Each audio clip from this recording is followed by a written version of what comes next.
Jangan lupa untuk subscribe, nyalakan notifikasi, dan like YouTube Prodia Stem Cell Indonesia.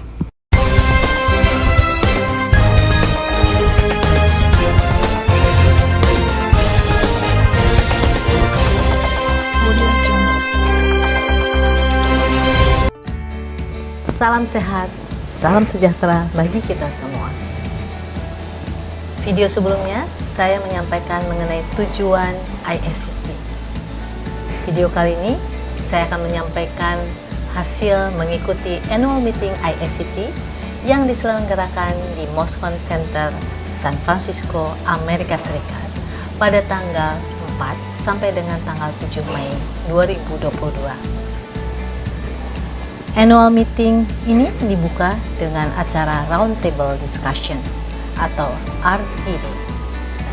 RTD dilakukan secara paralel yang membahas mulai dari regulasi dan penentuan risiko, pemilihan donor, metode pengolahan secara manual, hingga sistem pengolahan otomatis, sistem pengiriman rantai dingin, hingga standar kualitas yang perlu diperiksa dan dijaga untuk produksi sel dan terapi gen. Topik pengujian kualitas yaitu sterility testing, what and when to test, and how to manage positive results. Dalam sesi ini dibahas mengenai bagaimana laboratorium yang ada di seluruh dunia menyikapi hasil uji sterilitas yang membutuhkan waktu 14 hari. Sedangkan produksi sel harus sesegera mungkin digunakan.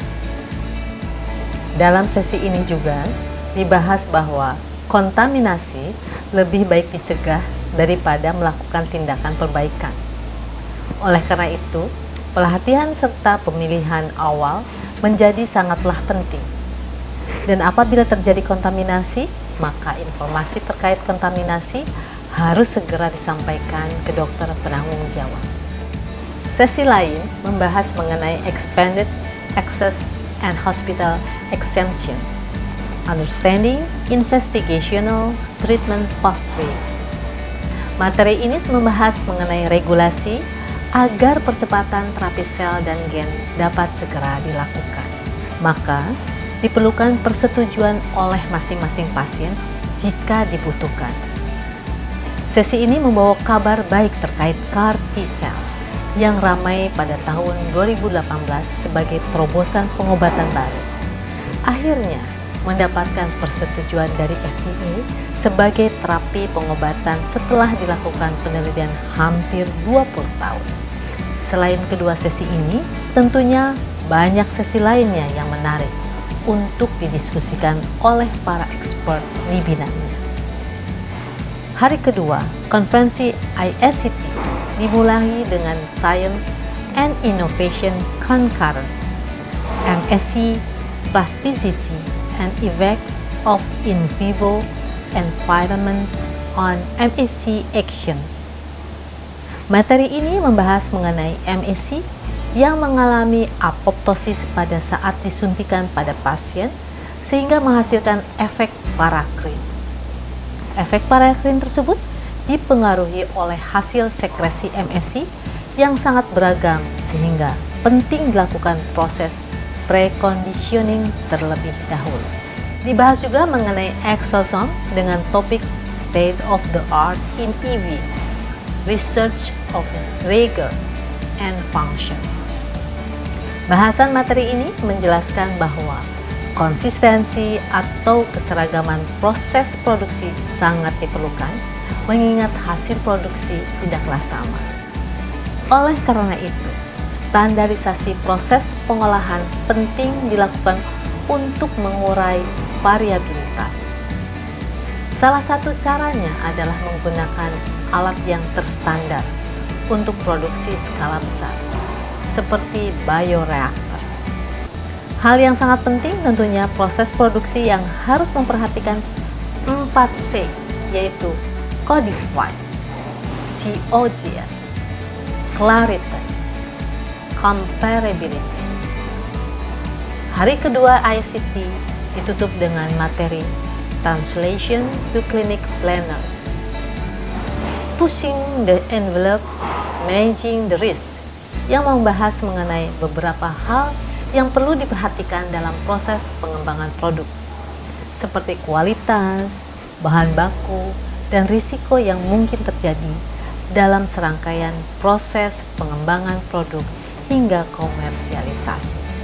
Hari terakhir, conference ISCT ini dibuka dengan materi From First in Human to Clinical Acceleration yang membahas mengenai modifikasi genetik pada sel T dan untuk hematopoietic stem cell untuk pengobatan kanker. Selain itu, dibahas juga pengobatan COVID-19 menggunakan MEC atau mesenchymal stem cell yang dilakukan di Amerika Serikat dengan hasil terapi terbukti aman dan memiliki efikasi jika dibandingkan dengan kontrol. Materi terakhir konferensi ICT ditutup dengan materi Launch and Patient Access. Pada sesi ini dibahas mengenai terapi yang telah dilakukan di negara maju dan negara berkembang seperti Afrika. Di Afrika sendiri, pengobatan masih tergolong mahal dan susah dijangkau. Sebaliknya, di Korea, pemerintah telah sadar akan pentingnya pengobatan regeneratif dan saat ini terdapat 2 CAR-T sel yang sudah mendapatkan persetujuan dan biaya pengobatan ditanggung pemerintah. Selain mengikuti seminar, Prostem juga berkesempatan untuk mengunjungi booth dari perusahaan-perusahaan di berbagai negara, baik perusahaan pemasok reagen, alat, hingga penyedia sistem informasi yang mempermudah tracking proses pengolahan dan penyimpanan yang dilakukan.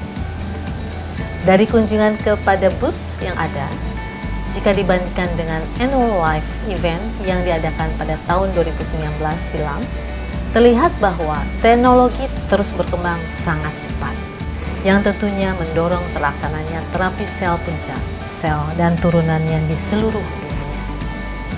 Event Annual Meeting ISCT 2022 ini ditutup dengan workshop dengan tema Fundamentals of Cell Product Manufacturing sebagai wujud pelatihan secara interaktif untuk proses pengolahan sel dan genetic engineering. Terdapat 2 tingkatan, yaitu Introduction to Cell Therapy Manufacturing, Vein to Vein untuk pemula, dan Cell Therapy Manufacturing Bench to Bedside untuk advance yang membahas proses validasi dan operasi. Prostem mengikuti keseluruhan rangkaian kegiatan seminar internasional ISCT 2022 yang diselenggarakan di San Francisco, Amerika Serikat untuk dapat terus mengupdate perkembangan terapi sel dan genetic engineering di seluruh dunia dan diaplikasikan di Indonesia. Hal ini tentunya untuk mendukung misi Indonesia menjadi tuan rumah di negeri sendiri. Indonesia dapat memproduksi stem cell, sel dan metabolitnya yang aman dan berkualitas. Jangan lupa untuk subscribe, nyalakan notifikasi, dan like YouTube Prodia Stem Cell Indonesia.